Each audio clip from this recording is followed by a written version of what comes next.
The Hive city of Vortanis Secundus was a place where the sun rarely touched the ground. Endless towers, rising so far into the clouds that their peaks vanished in the smog, cast shadows that never truly faded. Down in the lower levels where humanity lived, worked, suffered, and died, rumors moved faster than light. And on this day, the rumors spoke of one thing: the black ships were coming. Nobody knew exactly how the rumor began. Maybe a dock worker overheard a transmission. Maybe a psyker's nightmare slipped into 1,000 unguarded minds. Or perhaps it was simply instinct and ancient, primal fear buried deep in the human soul, awakened by some distant psychic disturbance. But the moment the words "they're coming" spread, the atmosphere in the Hive changed. Mothers pulled their children closer. Merchants shut their stalls early. Even the enforcers moved with unease, hands tightening on shop batons as if expecting something to leap from the shadows. For most citizens, the black ships meant only one thing: the imperial tithe of psychers, those born with cursed minds who whispered to shadows, or dreamed of impossible worlds were taken aboard and never seen again. But for a select few, the arrival of the black ships meant something entirely different. The Space Marines were recruiting. It happened rarely. Once in a generation, perhaps. A chapter seeking new blood. A chapter seeking children strong enough to survive the transformation into angels of death. And today, the angels had come. The alarms of the lower hab blocks wailed as massive shadows swept overhead. Thousands of civilians rushed to the balconies and windows. They looked up into the eternal fog and saw the silhouette of a colossal void craft descending. Not a transport. Not a military shuttle. Something far older, far more revered. A black ship of the Adeptus Astra Telepathica. Its hull was dark and smooth, covered in psychic warding sigils, glowing faintly like dying embers. It did not descend fully. Black ships rarely approached ground level, but its presence cast a psychic weight over the entire Hive. Many fell to their knees, clutching their heads, overwhelmed. And then the second ship arrived. This one was different. This one bore the unmistakable heraldry, the golden-winged skull of the Adeptus Astartes. Gasps echoed through the Hive. Children hid behind their parents. Hardened enforcers lowered their eyes in reverence. A Space Marine Thunderhawk, its engines roaring like caged gods, broke through the clouds and descended toward the central plaza. Heat rippled across the ferrocrete floor as its landing thrusters activated. The crowd scattered like frightened insects, none willing to stand in the landing zone of an Astartes craft. For several long moments, nothing moved. Then the Thunderhawk's ramp slammed down.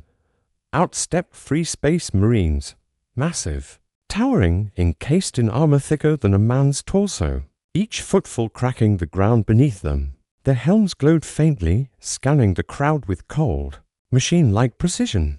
And behind them walked a much smaller figure, a robed servitor carrying scrolls and genetic testing equipment. A voice boomed across the plaza, amplified through an ancient Vox amplifier forged centuries ago. "Bring forth the candidates." The words struck the crowd like a hammer. Murmurs rose. Mothers began whispering prayers. Fathers stood stiff, torn between pride and terror. Everyone knew what candidate meant. It meant children.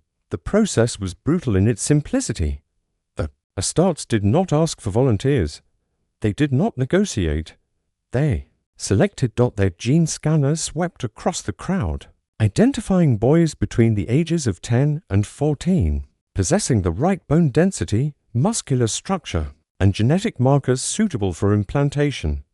One by one, children were seized from the crowd, not violently, but with the absolute authority only an Astartes possessed. A Marine would point, and the Servitors would drag the boy forward. Mothers screamed. Fathers argued. But nobody resisted. Nobody dared. For to stand between an Astartes and his duty was to invite death. A boy named Kalen, only 12 years old, watched in silent horror as a Marine's visor scanned him. He felt his heart hammer against his ribs. He tried to look down, to appear small, invisible, but Space Marines were not fooled by fear. A massive armored finger pointed directly at him. His mother gasped, gripping his arm. "No, no, please.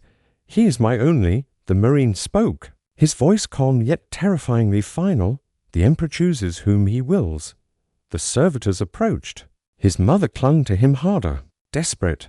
A second Marine stepped forward and gently but irresistibly moved her aside. No aggression, no cruelty, simply inevitability.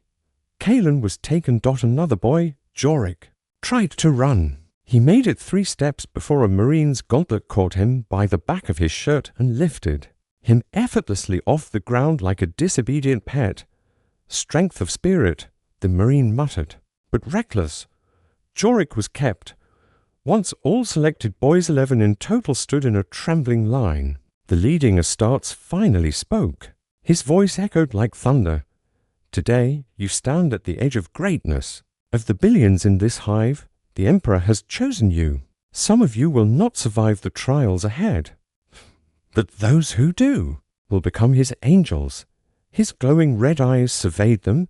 You will know pain. You will know fear. You will know death and rise beyond it. If you cannot withstand what awaits, you will die. But your deaths will serve the Imperium as surely as your lives. The boys trembled. Some tried to stand tall.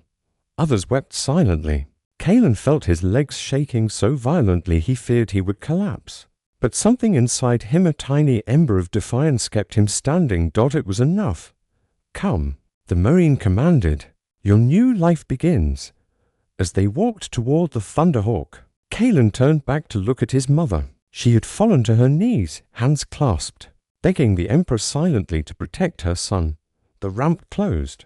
The Thunderhawk rose into the polluted sky. Inside, the air smelled of cold metal and sanctified oils. The boys sat strapped into their seats, trembling as the engines roared beneath them. Kalen felt the vibration of takeoff through his bones. Jorek, seated next to him, whispered, "Do you think we'll survive?" Kalen swallowed hard. "I don't know." A servitor approached, inserting a needle into each boy's arm, drawing blood for rapid genetic evaluation. If a child lacked compatibility, they would not reach the fortress monastery alive. One boy in the back began screaming as a red alarm flashed on his diagnostic panel. The screaming stopped abruptly. The others stared forward. Pale and silent, the Marine overseeing them spoke without turning. Unfit. The word echoed like a death sentence. Kalen's heart hammered. He forced himself not to look at his own panel.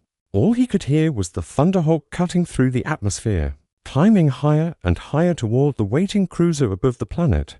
Outside the small viewport, the Hive city shrank into a tiny patch of light, lost in a sea of darkness. His old life faded with it. He did not know if he would survive the hours to come. He did not know if any of them would.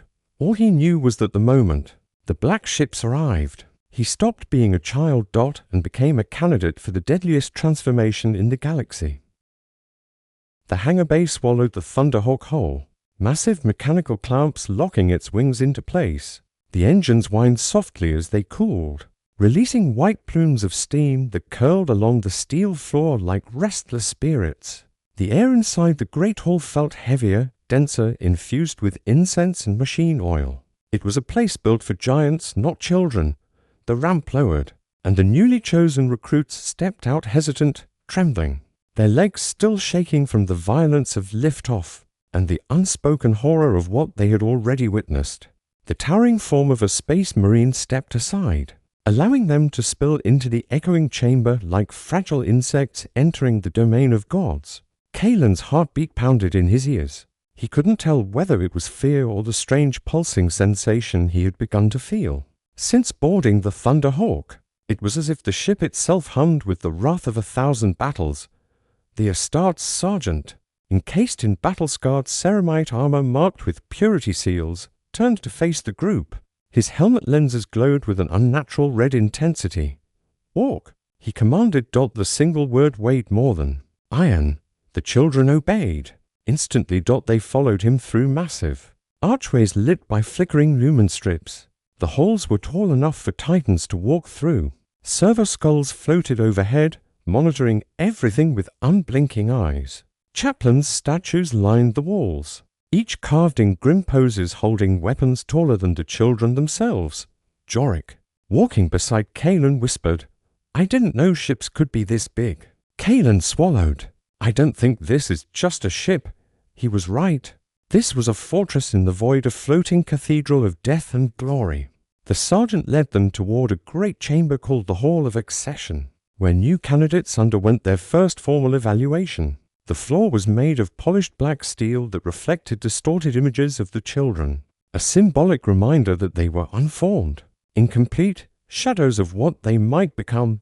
A robed apothecary stood waiting, his armor painted bone white, a mechanical arm extending from his backpack like a metallic scorpion tail. Vials containing gene seed samples were embedded in compartments across his chest. "You stand before the first threshold," he said. Voice filtered through a Vox grill that made every word resonate. "Only those with the physical potential to survive will proceed." His visor scanned each boy in turn. Several flinched under its gaze. "Step forward when your name is called." The list was long. Scanned one by one, each child felt a cold weight settle into their stomachs. Torian. A boy stepped forward. Head bowed. "Viable. Proceed." A faint sigh of relief. "Jorek. Jorek froze for a moment, then forced himself forward. His knees nearly buckled. The apothecary paused. His visor flickered. Kalen held his breath. Finally, viable. Jorek exhaled so sharply it sounded like a sob. Kalen. His heart felt like it stopped. He stepped forward. The apothecary's scanner moved slowly, reading bone density, endocrine response, organ development, and several markers too secret for mortals to comprehend. The silence was unbearable. Then, viable. Kalen felt his whole body collapse inward in relief. He didn't realize he had been trembling until the moment his muscles loosened. Not all were so fortunate. 3 boys were declared unsuitable. One cried. Another tried to argue. The third simply stared, small and defeated. The sergeant issued a gesture. The failed candidates were escorted away silently, without explanation. None of the remaining boys saw them again. The void journey evaluations took hours, and by the time they were done, the cruiser was already deep in the void. The ship thrummed with ancient power, its colossal engines propelling it toward a distant star system where the chapter's fortress monastery awaited. The children were led to a narrow barracks chamber called metal bunks stacked like coffins. "You will sleep here until we reach the monastery," the sergeant announced. "Do not speak. Do not wander. Do not disturb the silence of the ship." He turned and left, locking the bulkhead behind him. The silence he mentioned was not metaphorical. The void ship had a hum, a deep bass vibration that resonated through the metal, but beneath it, there was another sound, a sound only barely perceptible, almost like whispering. Kalen sat on his bunk, listening. The whispers were faint, distant, like echoes of voices from another world. He pressed his hands to his ears and tried to block them out, but they were not external. They were inside the ship, inside the walls, inside the very fabric of the machine. "Do you hear it?" Jorek whispered from the bunk above. Kalen nodded slowly. "Yes." "What do you think it is?" "I don't know." But they both understood the truth. Astartes ships were ancient, and ancient things often carried scarce psychic echoes from 1,000 battles, thousands of deaths. The machine spirit was vast, alive, and burdened. Sleep did not come easily. The psychological tests began after only a few hours of restless sleep. Alarms blared across the barracks. "Stand! Form lines!" Servitors stormed the room, pulling boys from beds, thrusting ration bars into their hands. Kalen could barely stand, but he forced himself into formation. The sergeant and apothecary awaited them outside. "You will undergo psychological resistance drills," the sergeant announced. "Your minds must be strong. Weakness of spirit kills faster than weakness of flesh." The tests took place in a chamber filled with machinery that looked like torture devices and was not far from the truth. Each child was strapped into a neural feedback chair, a collar of metal teeth clamped around their temples. "Remain conscious," the apothecary instructed. "If you faint, you fail." The machines activated. A flood of images crashed into their minds' memories. Nightmares, visions of war, death, burning cities. demons tearing through the fabric of reality. Screams echoed through their skulls. Some children cried out. Some. VOMITD.1 fainted immediately, his chair shutting down with a harsh buzz. Unfit, the apothecary declared. Kalen gritted his teeth. The visions clawed at his mind, horrors he had no words for, shapes that broke logic, colors that bled like wounds. But somewhere inside him, a spark defied the fear. He held on. Minutes felt like hours. Eventually, the machines powered down. Kalen slumped forward, exhausted but conscious. Acceptable, the apothecary said calmly. It felt like victory. Training in the void, the next days blurred together in a relentless cycle. Physical drills, endurance tests, meditation under psychic pressure, exposure to terrifying stimuli designed to break lesser minds. They were made to run laps inside gravity-variable chambers, where one moment they weighed almost nothing. The next they felt crushed beneath invisible tons. One boy collapsed during high-gravity training. His heart failed. Servitors removed the body without ceremony. Another broke his leg. The apothecary repaired it in minutes with bone-knitting injections. But the boy was declared too fragile, removed, by the end of the 5th day. Only 7 of the original 11 candidates remained. Jorik limped constantly, but he refused to quit. Kalen admired him for it. One evening, as they sat in the dim barracks, Jorik whispered, "Do you think we'll make it?" Kalen looked at the steel ceiling, listening to the haunting hum of the ship. "I don't know," he replied softly, "but I think we have to try." It was the closest thing to hope they had. Approaching the home world after nearly 2 weeks in the void, the sergeant summoned them to the observation deck. The moment the blast shutters opened, several boys gasped. A planet filled the viewport, a world of mountains carved with fortresses, oceans reflecting pale sunlight, and vast stone cathedrals rising from the surface. "Our home," the sergeant said.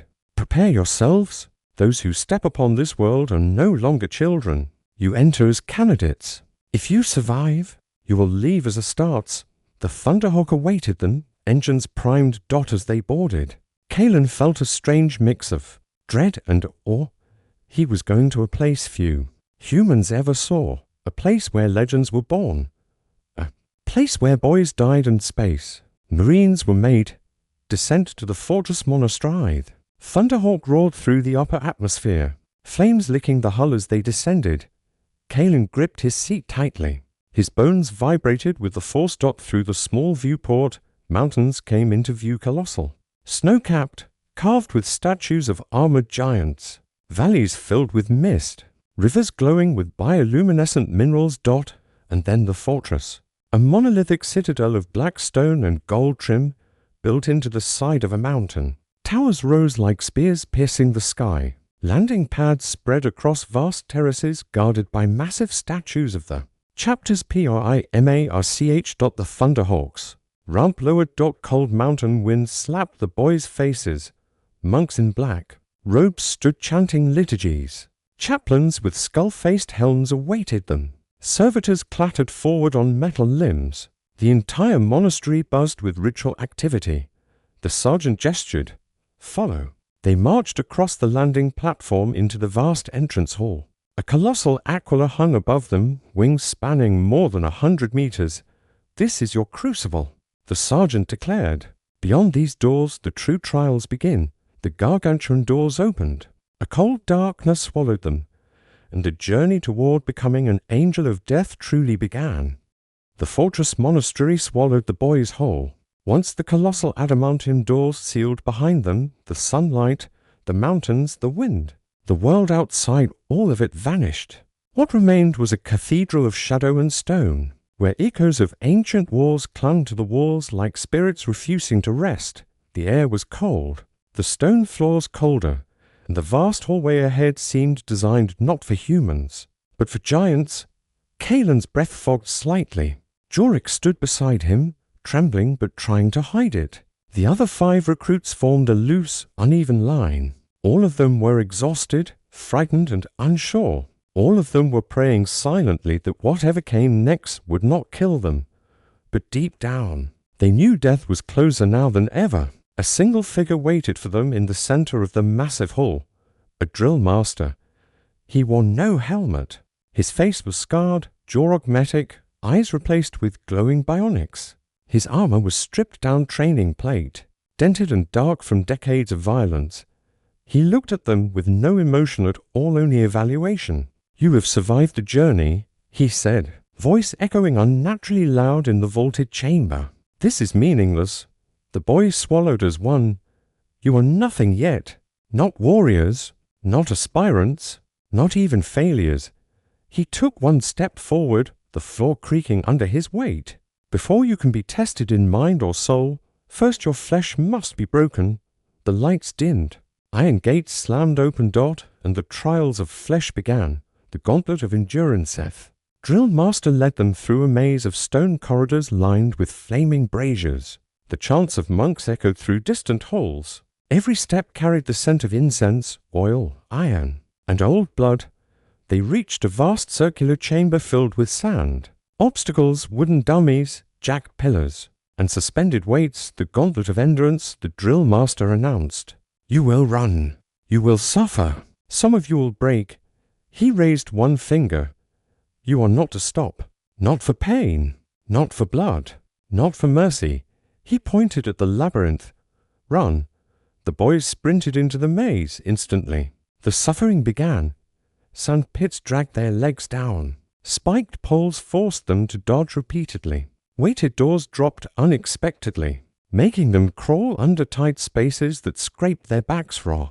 Rotating platforms knocked them off balance. Wooden dummies slammed into them on pendulums, bruising ribs and shattering breath.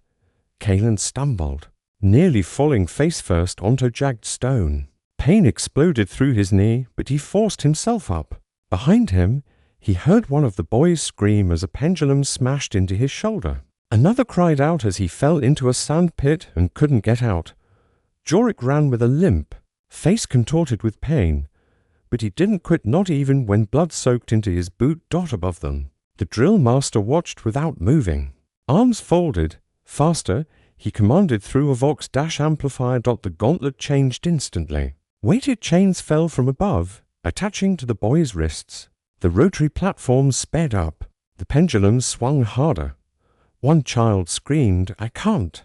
I can't!" The drill master's voice boomed, then died. The boy froze, horror flooding his eyes. A pendulum slammed into his chest. The boy flew backward, hitting the stone with a crack that echoed across the chamber. His breathing came in sharp gasps before he finally passed out. Servitors rolled forward, retrieving the unconscious body. The drill master didn't glance at him. "Continue." Kalen felt something inside him harden. He ran harder. He lunged under a swinging weight, rolled through barbed sand, and dragged himself across the stone as his lungs burned and vision blurred. Minutes felt like hours. Hours felt like eternity when they finally collapsed at the end of the gauntlet. Only 6 boys remained. The drill master stepped forward. "Stand." None of them could stand. Slowly, shaking, bleeding, groaning, they rose. It was the first time Kalen realized the truth. This was only the beginning. The trial of hunger there was no food that night. Only water, and even that was rationed. The recruits lay in a cold stone cell, exhausted beyond words.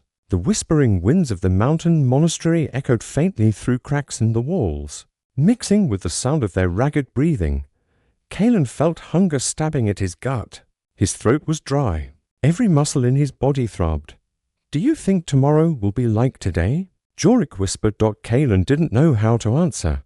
Instead, he said, "We need to stay alive." Jorik nodded, shifting painfully on the stone floor. But the monastery allowed no rest. At dawn the doors slammed open. Monks in black robes entered, ringing small bronze bells. Their skull-faced masks reflected the boys' fear as they lifted smoking censers. Filled with bitter incense, the drill master appeared. "You will go without food," he said, "until your bodies begin to cannibalize themselves." He paused. "Only then will you know how much pain you can survive." They marched. The spear-field's next chamber was enormous, its walls lined with racks of spears, staves, wooden poles, and training weapons. The floor was packed dirt, stained darker in some areas. Rows of robed monks stood silently along the edges, chanting prayers of suffering. The drill master stomped his foot. Form a circle. The boys formed a ring. In the Astartes, hunger is irrelevant. Pain is irrelevant. Weakness is death. He pointed to the boys. You and you fight. The two stepped forward hesitantly. Each was given a wooden staff. Both held it like it was a snake about to bite. Then begin. The clash was clumsy, desperate, and sad. One boy swung wildly, losing grip instantly. The other, shocked, struck by accident, hitting his opponent in the ribs. The boy screamed. Dropping his staff, the drill master kicked him in the back, sending him sprawling. Pathetic. He turned toward Kalen. You fight him. Kalen froze. His opponent was twice his size. Fight, the drill master repeated. Kalen stepped forward, staff trembling in his grip. He lifted it just in time as the bigger boy swung at his head. The impact rattled Kalen's bones. Pain exploded through his hands. Kalen ducked the next swing. He jabbed forward, striking the boy in the knee. The bigger boy stumbled. Kalen hit again, catching him in the ribs. The boy roared and swung wildly. Kalen rolled, avoiding a blow that would have broken his skull. His staff cracked against the larger boy's shoulder. Another strike. Another. The bigger boy screamed and fell to his knees. Kalen froze. He didn't want to kill him. The drill master stepped forward. Finish it. Kalen felt his heart stop. No, Jorik whispered behind him. Don't. The drill master's voice cut through the chamber. If he is too weak to stand, he is too weak to live. Kalen's hands shook. He lifted the staff. The bigger boy looked up, eyes pleading. Please? Kalen hesitated. The drill master moved faster than any human could. He seized Kalen's wrist and forced his arm down, slamming the staff into the boy's temple. The boy collapsed instantly, dead or unconscious. Kalen couldn't tell. The drill master released him. Mercy kills more soldiers than bullets, he said calmly. To monks dragged the fallen boy away. Kalen stood frozen, trembling, numb. The drill master gestured. Next, the night of nitrogen monoxide sleep be nightfall. The recruits were bruised, hungry, bleeding, and mentally broken. But there was no sleep.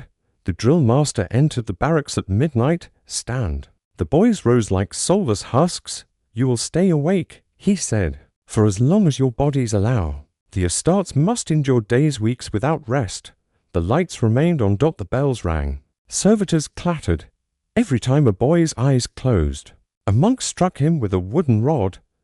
Kalen swayed on his feet, vision blurring. Jorik's head drooped several times. Another boy collapsed face first on the stone.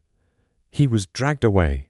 3 boys remained awake at dawn. Kalen. Jorek. And one more Taurian whose teeth chattered uncontrollably. The drill master stood before them with approval for the first time. You are still alive. Good. The ascent of the steps on the 3rd morning. They were taken outside. The cold mountain air bit at their skin. Snow flurried around them. A massive staircase carved into the cliffside rose before them, thousands of steps, leading to an upper hall. You will climb, the drill master said. You will carry these. He pointed to 2 giant training stones, each weighing more than a full-grown man. Their eyes widened, lived, with every ounce of strength left in their broken bodies. They lifted the stones. Kalen's arms screamed. Jorik nearly fainted. Taurian vomited into the snow. Climb, step by step.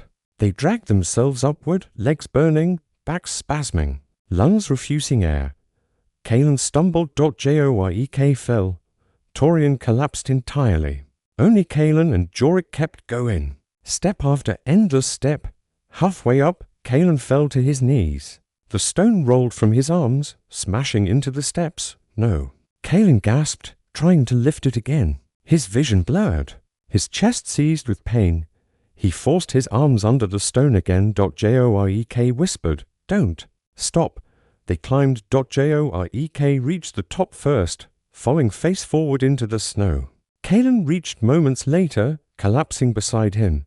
The drill master looked down at them. Good. He said, "Only those who push beyond death are worthy." The Apothecarium was not a place for mortals. It was a sanctum of flesh and steel, where the science of the Imperium met the rituals of the machine god, where children were broken open and rebuilt into angels of death or buried in silent vaults beneath the fortress. Kalen and the remaining recruits Jorik, Torian, and 2 others were escorted through dimly lit corridors by a pair of chaplains. Their skull-faced helms and black armor made every footstep sound like a funeral march. None of the boys spoke. It was not just fear. It was respect, terror, resignation. Some instinct deep inside whispered that whatever waited beyond the metal doors ahead would change them forever. The chapel bells tolled once, echoing through the stone halls. A door of reinforced adamantium slid open.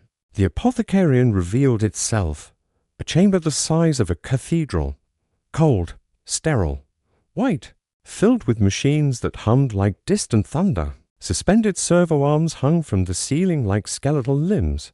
Surgical tables lined the walls. Glowing vials of gene seed floated in stasis fields. Pure white light shone from above, reflecting off polished surgical instruments. In the center of the room stood the chief apothecary. He wore bone-white armor adorned with purity seals and crimson markings. Tubes and cables trailed from his backpack unit, some ending in syringes, others in unknown devices that pulsed with eerie light. He turned toward the boys. His helm was shaped like a skull. His voice, amplified through Vox systems, sounded like the judgment of the Emperor himself. "You enter the threshold of transformation. Many aspire to become Astartes. Few survive the trials. Fewer still survive me." The boys stiffened. Jorik swallowed hard. Kalen felt his stomach tighten. The chief apothecary continued, "You stand on the edge of death. Your bodies will be torn open. Your bones will be reforged. Your blood will be replaced. If you are fortunate, you will live." He lifted a small stasis vial. Inside floated a living organ the color of midnight. "This is the first of 19. He paused. 19 gifts of the Emperor, each with the power to kill you." The boys exchanged horrified glances. The apothecary gestured to the surgical tables. "Lie down." The surgical rites began. The boys hesitated, but not for long. Chaplains stepped forward, guiding them with metal staffs. Not gently, without softness, without sympathy. One by one, they laid on the cold surgical slabs. Servo arms descended. Needles extended.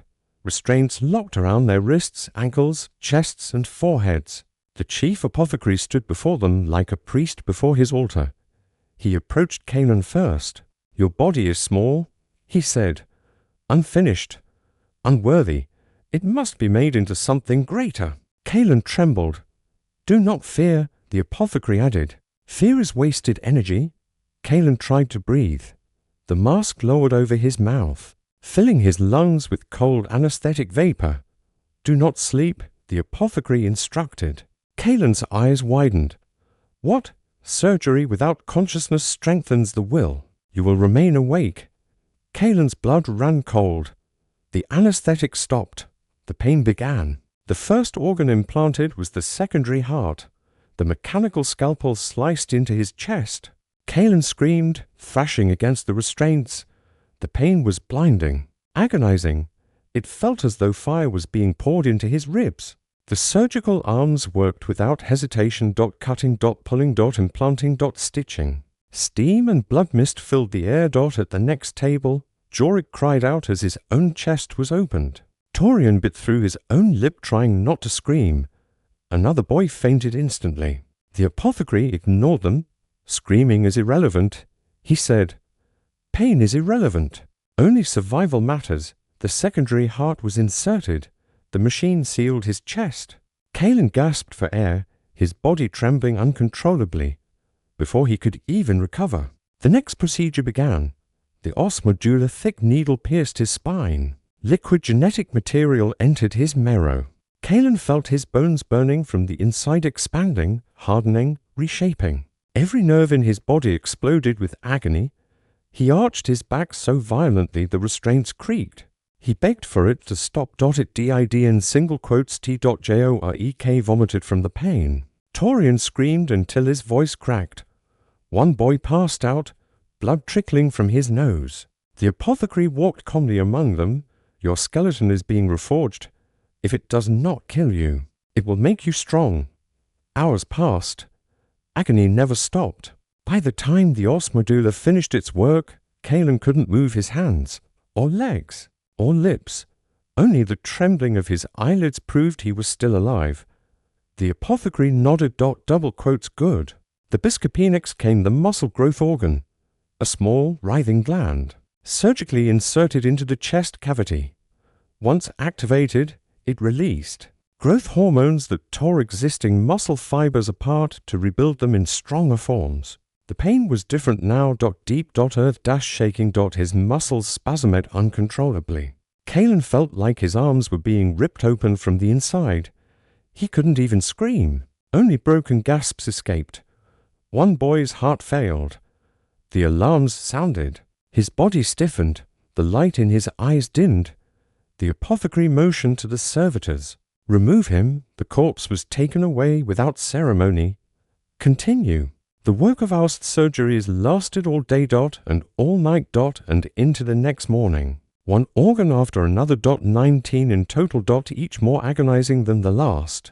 Kalen drifted in and out of consciousness, never allowed to fully sleep. Always awakened by a fresh wave of agony. Occasionally he heard Jorik whispering prayers through gritted teeth. Occasionally he heard Torian begging the Emperor for strength. Occasionally he heard the chief apothecary reciting genetic litanies with calm indifference. He did not feel like a human anymore. He felt like a raw piece of metal being hammered into shape. Finally, after what felt like centuries, the operations ended. The restraints unlocked. The boys fell limply to the floor. Stand, the apothecary commanded. None moved. Stand, he repeated.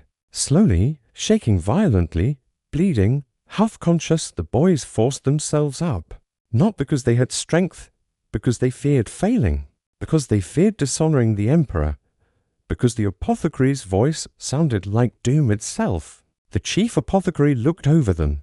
Those who remain standing will proceed to the next phase. Kalen swayed, barely coherent, but he remained upright. Jorik stood beside him, panting, face pale as bone. Torian vomited, but did not fall. The boys did fall. The apothecary shook his head, unfit. Chaplains dragged their bodies away. The remaining 3 recruits, Kalen, Jorik, Torian, stood in a pool of blood and spilled anesthetic, trembling, terrified but alive. For now. The apothecary nodded slowly. You may rest. They collapsed as one. The rest was not sleep. Rest was lying on cold metal floors while servitors injected them with nutrient fluids and antibiotics to prevent infection. Their bodies twitched as the implanted organs activated. Kalen felt something pulsing beneath his ribs, a second heartbeat.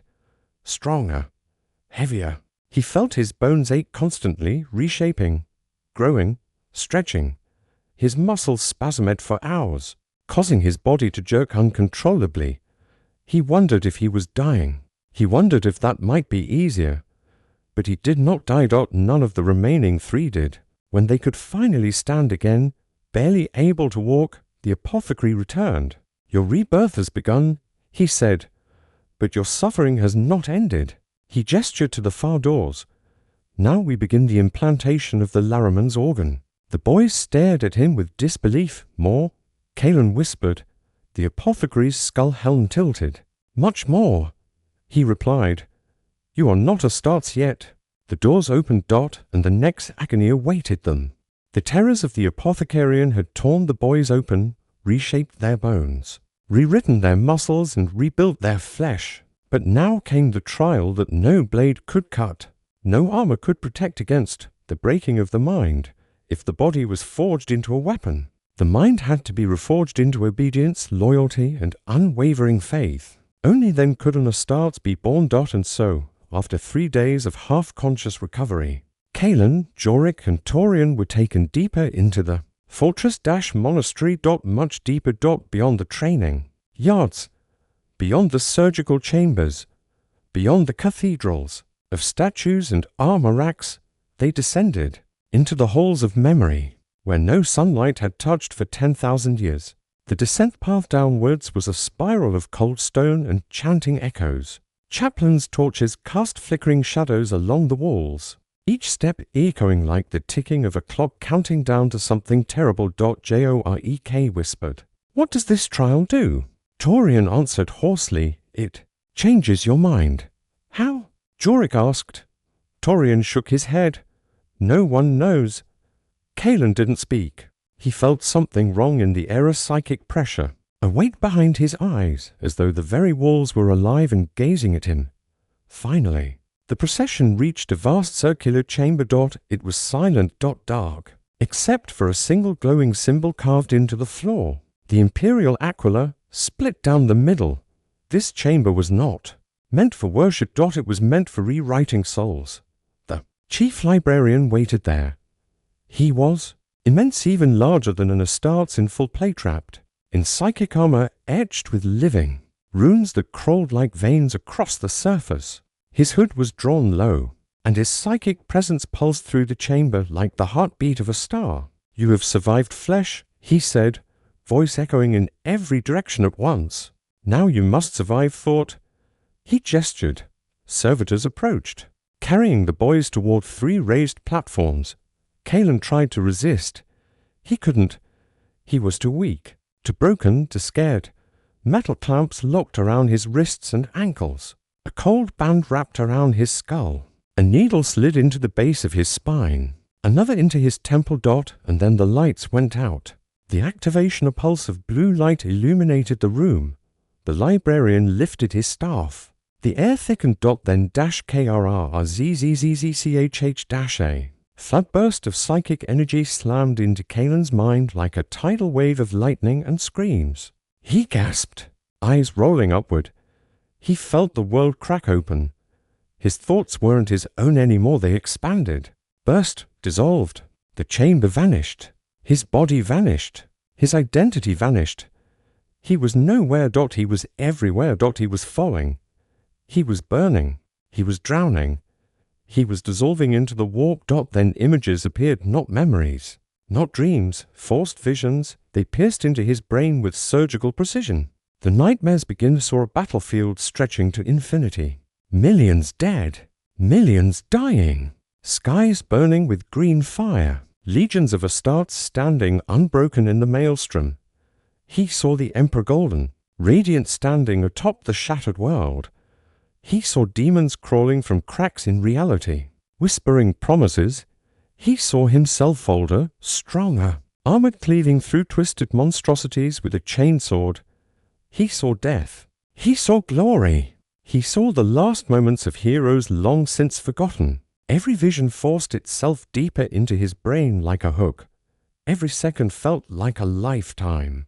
Kalen tried to scream, but he had no mouth. Tried to run, but he had no legs.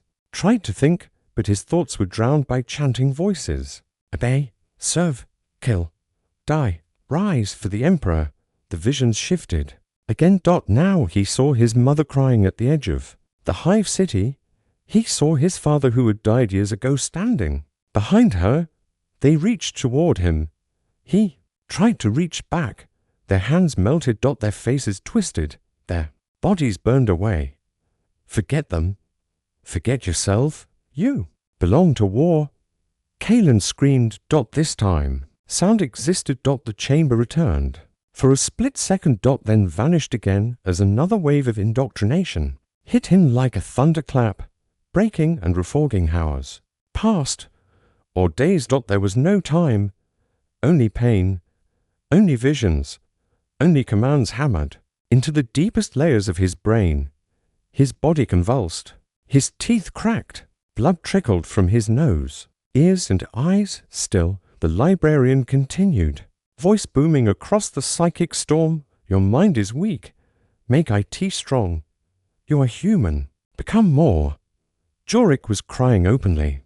Torian was whispering incoherently. Kalen felt his mind fracturing, splitting into 1,000 shards. But something held him together. Not strength. Not pride. Not defiance. A spark. A tiny spark in his soul that refused to die. even as memory after memory was stripped.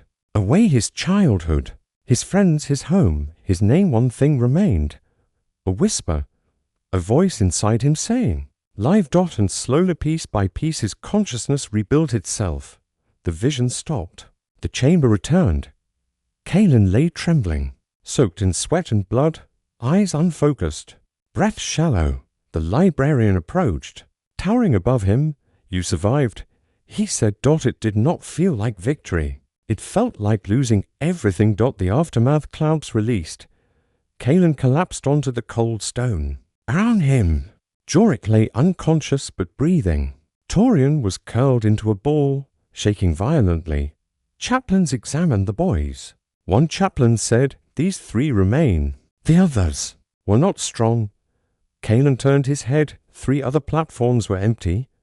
Completely empty. No bodies, no blood, nothing. As if those boys had never existed at all. The librarian nodded. They have been unmade. Kaelin didn't want to know what that meant. He didn't ask. He couldn't. He could barely breathe. The chaplains lifted the 3 survivors and carried them out of the chamber. As they passed through the massive carved doors, the librarian's voice echoed behind them. The mind is a battlefield. Those who cannot master it will die long before they reach the front lines. The doors closed. Darkness swallowed the chamber again. The mind-shattering indoctrination had broken the boys in ways words could not describe. But now the monastery would test the one thing they still possessed: instinct. The instinct to fight, to survive, to kill. For without that instinct, no organ, no gene seed, no armor would ever turn them into angels of death. Kaelin, Jorik, and Torian were marched out of the dark halls of indoctrination and into the biting cold of the mountain plateau. Their bodies were weak, shaking from psychic trauma. Their bones still ached from implantation. Their muscles twitched randomly from new grafts trying to stabilize. Yet the drill master stood waiting, helmet on, power fist humming with lethal energy. Behind him, carved into the mountain cliff, was an enormous iron gate. It bore no symbol, no scripture, just scars from explosions and claw marks. The drill master pointed to it. Heed this well, aspirants. You have endured your flesh being torn open, your minds shattered and rebuilt, your spirits reforged in the Emperor's light. He paused, but none of that matters here. He turned toward the gate. Here, you either kill or you die. The gate chains clanked. The doors groaned open. A hot, humid wind rushed out, filled with the smell of soil, blood, and something else. Something alive. Something hungry. The training grounds inside lay the poisoned grove, a natural cavern converted by the chapter into a lethal training zone. Trees twisted unnaturally as though poisoned by the mountain's cold. Vines hung thick with barbs. The ground was uneven, filled with pits, and covered in acidic moss that glowed faintly. In the center lay cages, dozens of them. Some rattled violently, some were silent. None held anything human. Your task, the drill master said, is simple. He pointed to the cages. Survive, hunt, kill, learn. He tossed metal practice knives at their feet, short, dull, barely weapons. Take what you can, improvise what you cannot. The boys picked up their knives with trembling hands. Jorik whispered, "What's in the cages?" The drill master turned his helmeted head toward him. "Nothing your corpses will care about." He slammed his fist into a rune panel. The cages opened. Creatures burst forth. The first creature was small, rat-like, but armored, with mandibles clicking violently. It leaped at Kaelin. He barely dodged. It landed on his shoulder, biting into his flesh. He screamed and slammed it against a rock until it stopped moving. Jorik wasn't so lucky. Something tall and thin, almost insectoid, lunged toward him from a cage. He stumbled backward. The creature's claws scraped his ribs as he rolled away, gasping. Torian stabbed at a serpent-like beast that wrapped around his leg. The knife barely pierced its scales. He screamed as it tightened. Kaelin rushed over despite instinct telling him to run, and jammed his knife into the beast's eye. It released Torian, thrashing violently before going limp. The drill master watched them without reaction. "Good," he said. "Fear sharpens the blade, More creatures approached. The ground shook. The boys backed up against each other, breathing fast, knives shaking. The drill master's voice boomed, "Kill them or be killed." The real hunt poisoned grove changed quickly. The forest thickened. The air grew hotter. The sound of creatures stalking them from the shadows intensified. The boys moved cautiously through the undergrowth, instinct taking over where training ended. Kalen felt every heartbeat, both of them pounding in his chest. Jorik limped but stayed close. Torian walked with a widened stance, knife raised. Suddenly a growl. A large beast feline, but twisted by mutation, sprang from a tree not 30 meters away. Its teeth dripped venom. Its fur was matted with black fluid. It lunged. Kalen jumped. Aside. Jorik screamed as the beast pushed him into the dirt. Torian stabbed its flank but was thrown aside. Like a rag doll, the creature snapped at Jorik's face. Kalen didn't think. He tackled it from behind.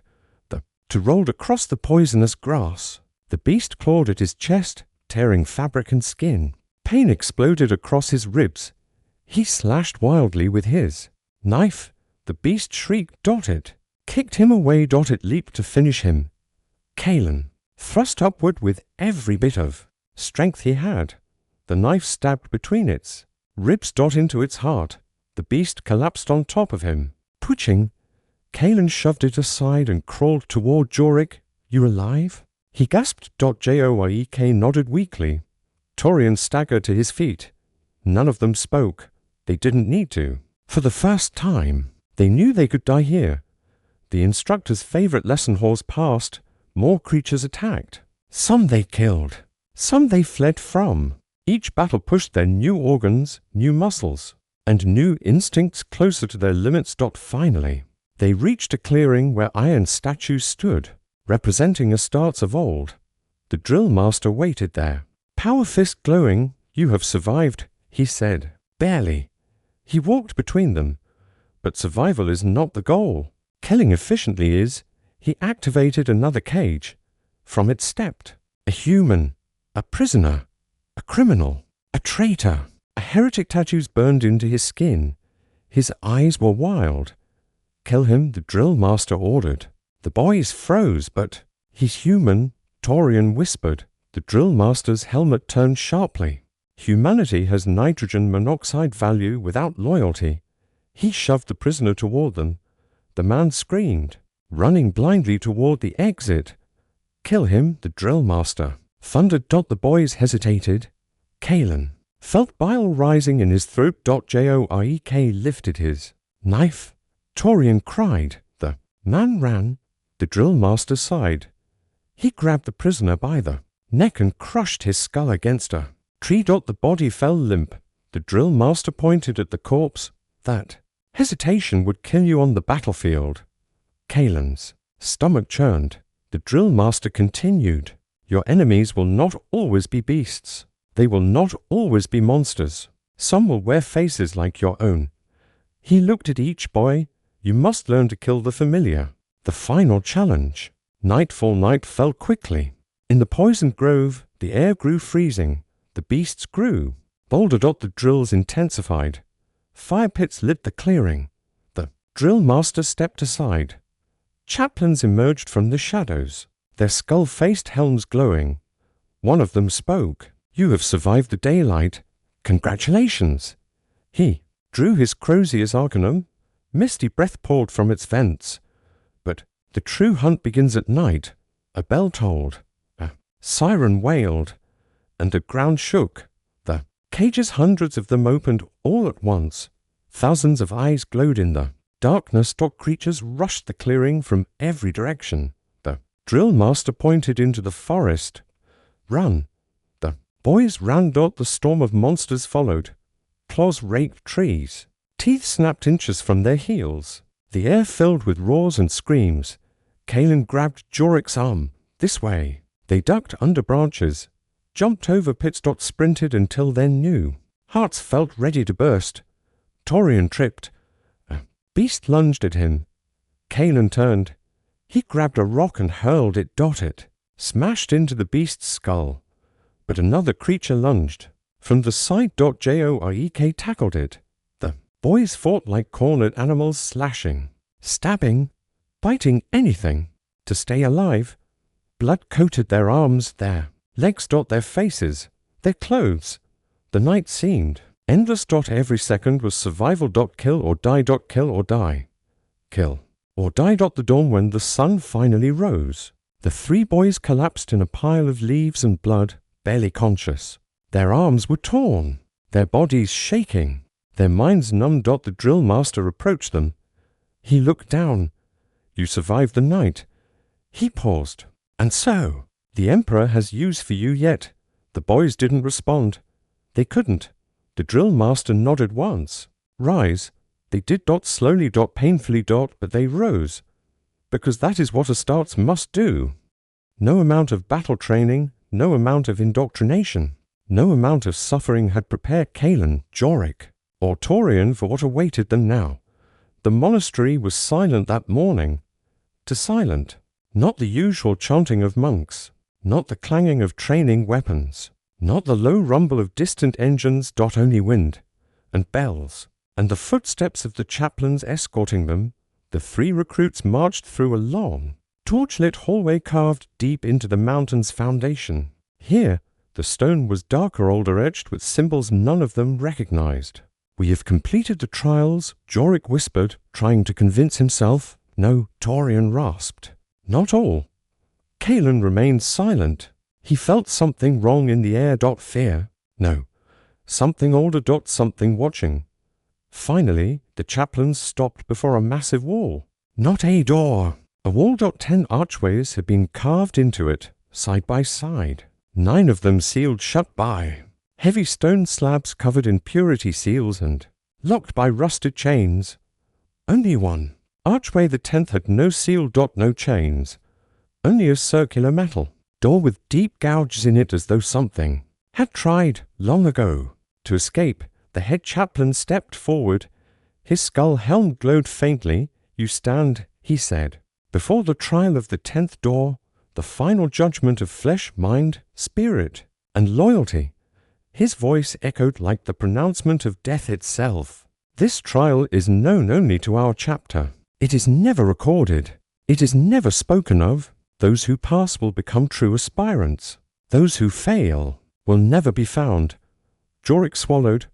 Torian shivered violently.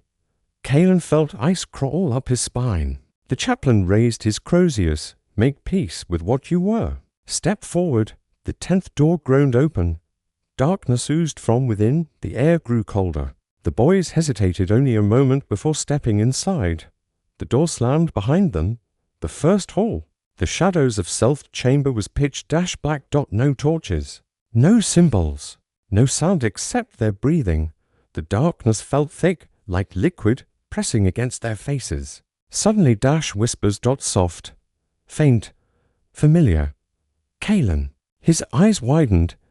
He knew the voice. It was his mother. Kaelin, you don't belong here. He stepped back. No. He whispered. You're not real. But the darkness moved. Shapes formed. Warm light glowed. His mother stood before him, hand outstretched, tears in her eyes. Come home, she begged. Jorek gasped softly behind him. Torian whispered something that sounded like a prayer. Kaelin clenched his fists. It's a lie, he said. His mother dissolved into black vapor. The chamber whispered. Good. A second shape appeared, his father. A third friend he'd grown up with. They reached for him, crying, screaming, begging him to stop this fate and run home. He turned away. One by one, the shadows faded. Then the chamber shifted. And now, towering shapes appeared, versions of himself. Kaelin as a boy. Kaelin as a grown Astartes. Kaelin dead on a battlefield. Kaelin corrupted by chaos. Each one whispered a different future.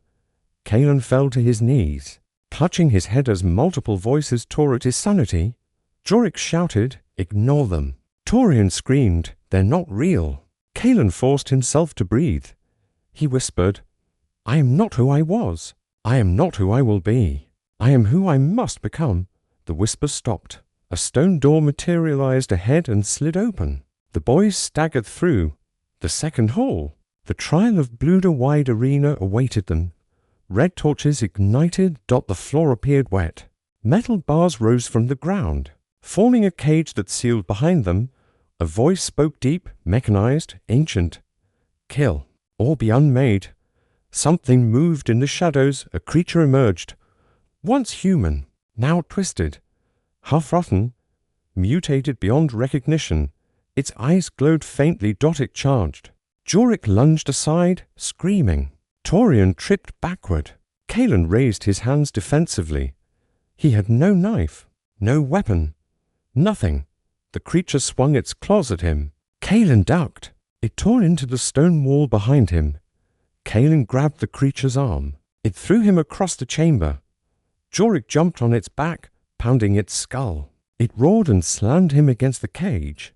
Torian grabbed a shard of broken stone and stabbed its leg repeatedly, screaming in terror.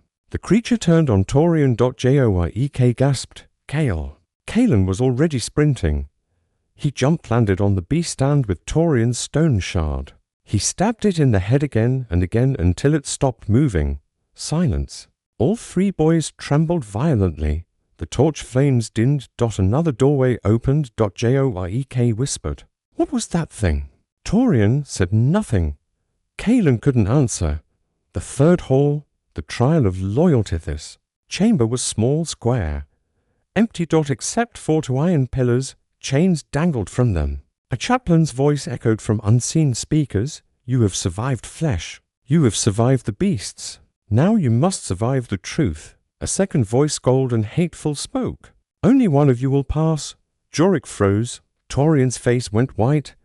Kalen felt his heart drop. Choose. The voice commanded.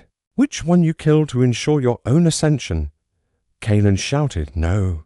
We survived everything because we stayed together. The voice said, Then die together. Knives descended from the ceiling on chains. The boys refused to take them. They stood in a circle. Backdash to dash back. The room darkened. Something moved.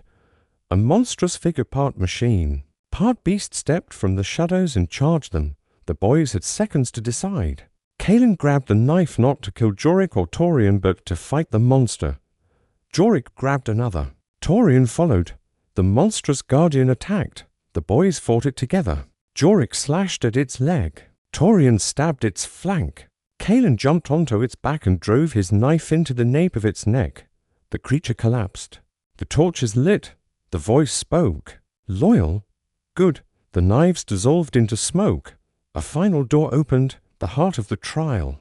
The 10th door. Boys entered a circular chamber, filled with statues of their chapter's ancient heroes. At the center stood a pedestal. Upon it lay a single object, a black stone, carved with the imperial aquila but cracked down the middle. A chaplain stepped forward. Only now did they realize this trial had not been mechanical, not random, not arbitrary. It was a test of self, flesh, brotherhood, will. The chaplain spoke. You have walked through fear. You have bled. You have fought. You have refused to betray each other. He gestured to the cracked stone. This relic has witnessed the fall of heroes and the rise of legends. Touch it. Kalen hesitated, then stepped forward. His fingertips brushed the stone. A surge of heat shot into his veins. His vision blurred. Symbols filled his mind. War cries echoed. Ancestors whispered. Then silence. The chaplain nodded. You are worthy. He turned to Jorik and Torian. So are you. The 10th door opened behind them. Sunlight poured in. They stumbled out onto a balcony overlooking the endless mountain range. The drill master was waiting. He looked them over.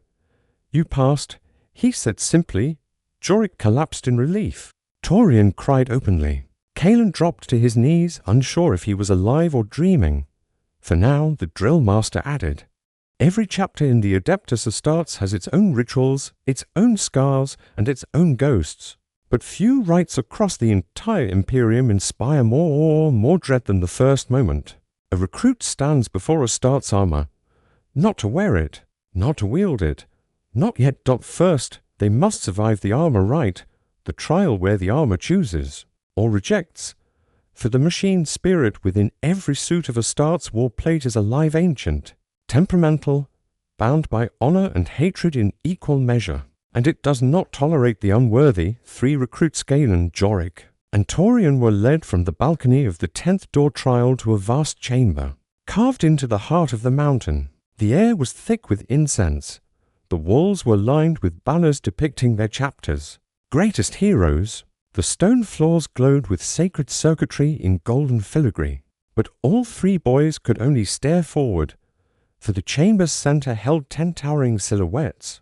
10 massive suits of Mark 7 and Mark 8 Astartes wore armor, arranged in a circle like giants frozen in prayer. Each armor stood upon a stone dais, illuminated by holy candles. Purity seals fluttering gently in the cold drift of recycled air, even deactivated. The armors radiated power so intense the boys shivered. The tech marines stood waiting hooded. Priests of the machine god, their red robes draped over augmetic limbs. Servo arms hummed behind them like metallic wings.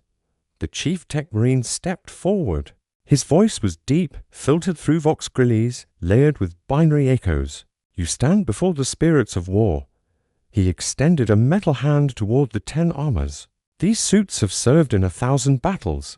Their hearts remember the screams of Xenos and heretics. Their plates bear the scars of crusades older than your bloodline.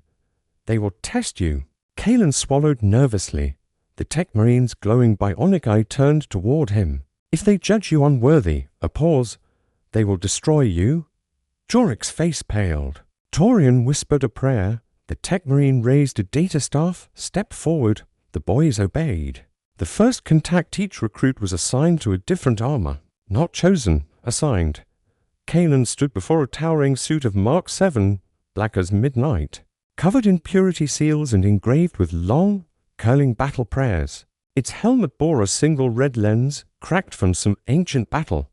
Its shoulder, pauldron displayed the chapter's sigil, a roaring lion head framed by laurels. Jorik stood before a bulkier suit Mark 8 with reinforced gorget and damaged left fambrace. Taurian stood before a suit whose armor plates still bore tyrannid acid scars. The tech marine raised his staff. The rite begins. The candles flickered. Incense thickened. The ground vibrated softly, and then the armors turned their heads. Kalen gasped. He wasn't hallucinating. The machine spirit moved. Ancient gears groaned, servos warned. Optics brightened.